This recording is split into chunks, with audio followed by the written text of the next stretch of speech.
নিজেকে নিজে প্রশ্ন করেন, যদি আমি এখন আজকে এই মুহূর্তে মারা যাই, আমার মালাকুল মউত চলে আসে, আমি কি আমার জীবনে এমন কোনো আমল করেছি যে আমল দ্বারা আমি জান্নাতি হতে পারবো?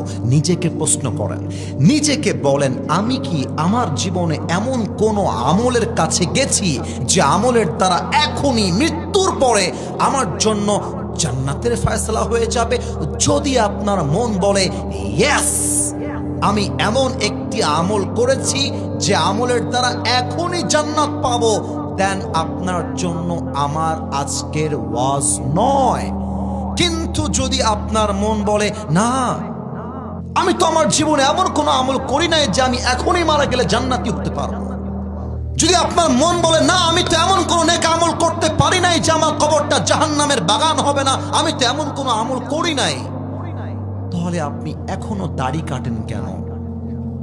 তাহলে আপনি এখনো সুদ খান কেন? তাহলে আপনি এখনো চায়ের দোকানে বসে বসে বিড়ি টানেন কেন?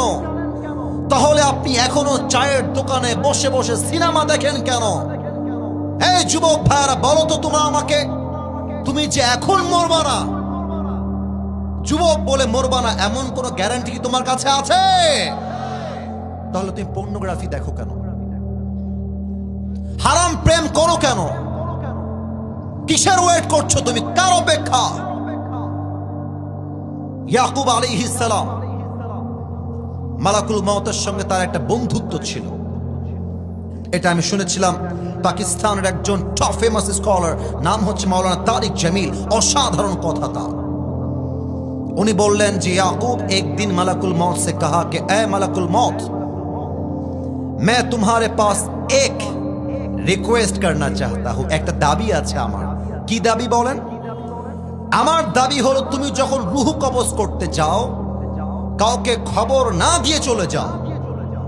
কিন্তু আমার দাবি হলো, যখন তুমি আমার রূহ কবজ করতে আসবা, তার আগে একটা কাসেদ বার্তাবাহক পাঠায় দিবা, যে আমাকে ডাকতে বলবে, হে ইয়াকুব, তোমার মৃত্যুর সময় হয়ে গিয়েছে, মৃত্যুর জন্য প্রস্তুত হয়ে যাও।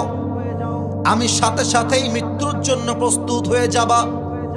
ইয়া মালাকুল মউত, হে মালাকুল মউত, বলো তুমি আমার এই আবদার রাখতে পারবা কিনা? মালাকুল মউত ডাক দিয়ে বলছেন, এ ইয়াকুব, ये तो कभी भी नहीं हो सकता। मौत से पहले किसी को